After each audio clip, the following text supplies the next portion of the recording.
Hey everybody, welcome to Sparky Shares, where not only do you invest your time with me, but I invest my time with you. Because if they won't show you how to do it, I will. Speaking of showing you guys how to do stuff, today I'm going to show you how to make a really quick and easy bean dish.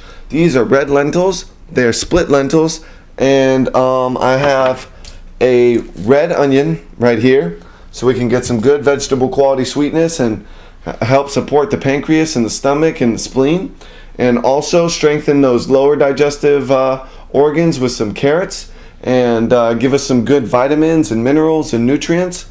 And what we're going to do is we're going to put our red onion in some half moons, and we're going to dice our carrot, and we're going to saute them really lightly on a low flame with some olive oil. Of course, we're going to use cold pressed organic olive oil. That's the best kind to use. That way you keep a lot of the original nutrients and minerals and the original state of the olive oil. If you process it with heat, you lose some of that.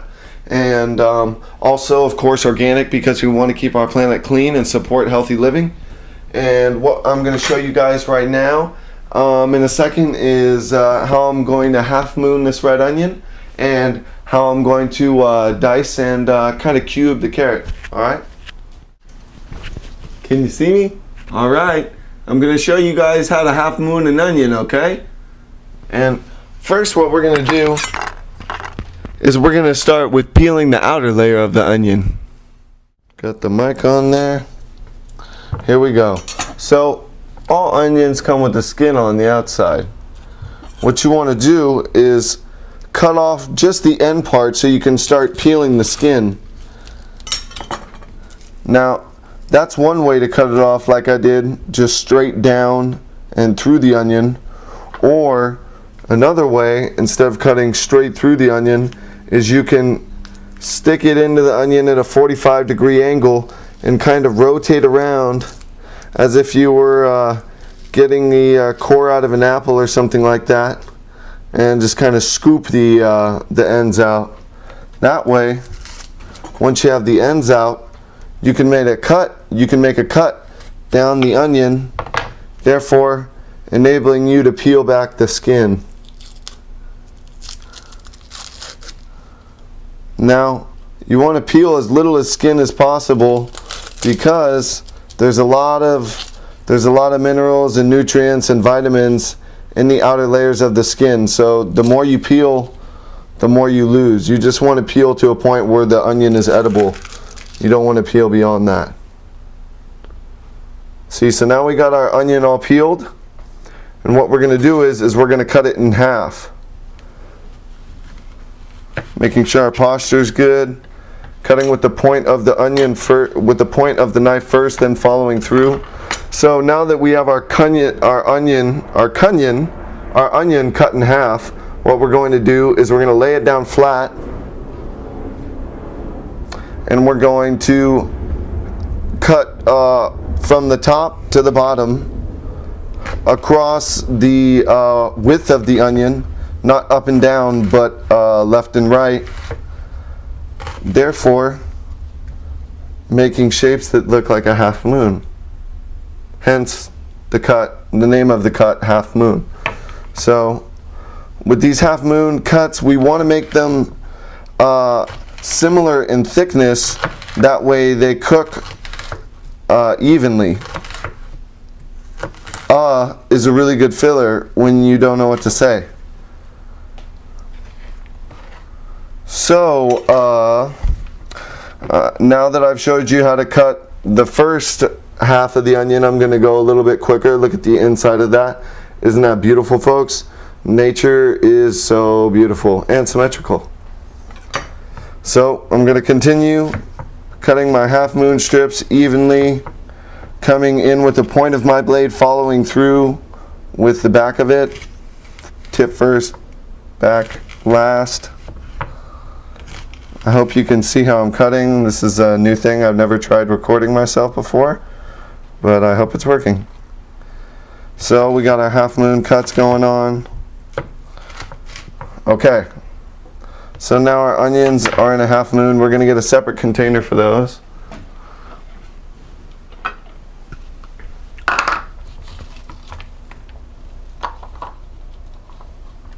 And I'm going to show you how to dice and cube the carrots.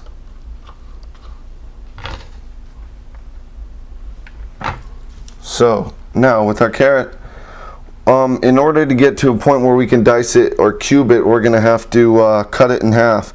So get the carrot to a point where it's stable and it's not rolling around and it's flat.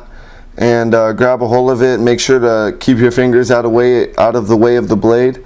And just cut that carrot in half so that you can get it to a workable spot. So I'm cutting this carrot in quarters. I'm cutting the half in half. And then I'm going to line up all these quarters next to each other, and I'm going to cut little maybe half-inch cubes out of them. Remember, try and keep it same size so that they cook evenly.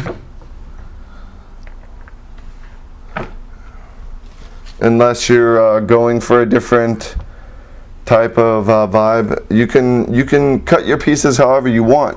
However you cut your vegetables is going to affect how they make you feel and how they cook.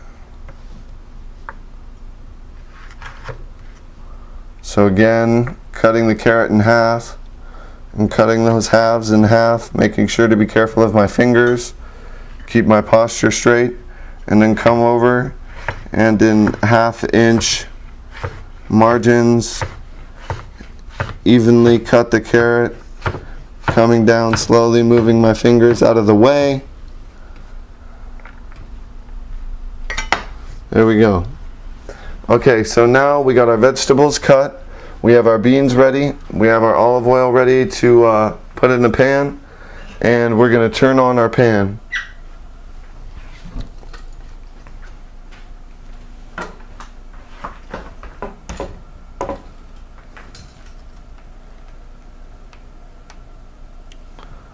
Now I've turned on the pan so that it can start heating up, and when you put your oil in, you want to make sure that the pan's hot so that you don't cook the oil more than it needs to be cooked. And what we're going to do is we're going to put the onions in first, because olive oil is really sensitive. So I'm going to be really careful with it and make sure that I don't burn any of the onions or I don't burn the olive oil, because if you burn the olive oil, you change the structure of the fat and your body doesn't digest it the same way. So I turned the pan all the way up just to heat it up, but now that it's heated up, when you move the stuff around, it decreases the amount of heat in the pan. Also, putting the onions in the pan brought down the amount of heat that was in the pan as well. So our olive oil is fresh now, it's not overcooked. And along with our onions, we're going to throw in our carrots. Carrots are a great source of beta carotene. They also fight roundworms and pinworms. They help strengthen your digestion. They're good for a lot of different things.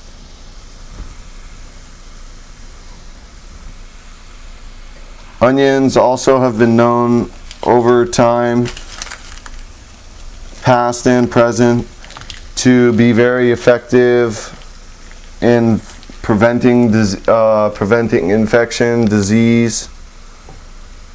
They're very cleansing. They're high in sulfur.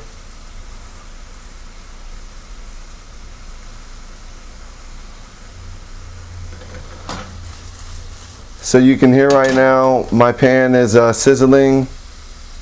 This is what we call a saute. We're not stir frying. The pan is not extremely hot, and I'm not frying the vegetables, but I'm sauteing them. It's a very low low heat cooking method with oil. Usually you use olive oil or sesame oil. If you're sauteing, you wouldn't use high heat safflower oil. You would use that more for frying. So I'm going to saute these vegetables and I'll be right back with you.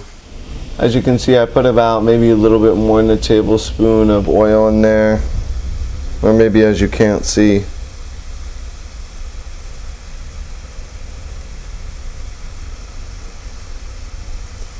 Like I said, we got that nice low sizzle going on. That is what we call a saute, folks.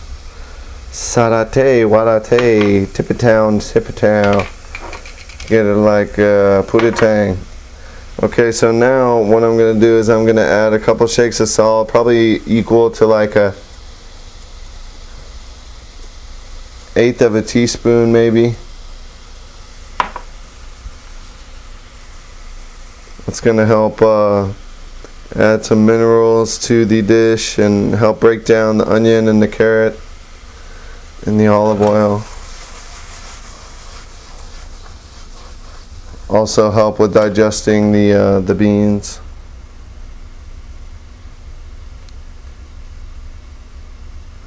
And then a little bit later we're going to add some curry. Alright. Alright people, so as you can see I added 2 cloves of garlic, and now I'm going to add about, I'd say 1/4 teaspoon of curry. Beautiful color it just gave the dish right there. Go over, grab a spoon. Here we go. Stir in that onion and that curry. That smells good. Alright. Now we're going to add our beans. Got 1 2/3 cups of bean.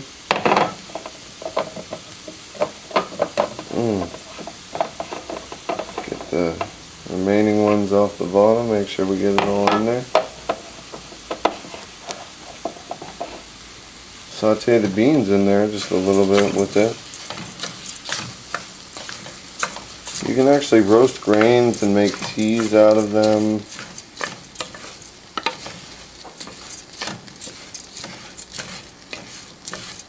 So it's good for the beans, just waking them up here.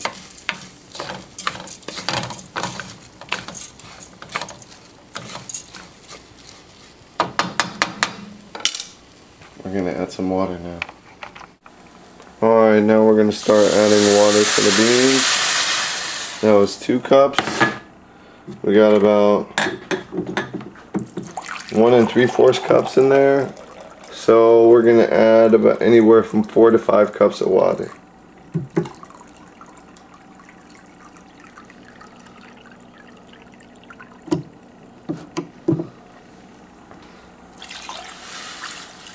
There we go.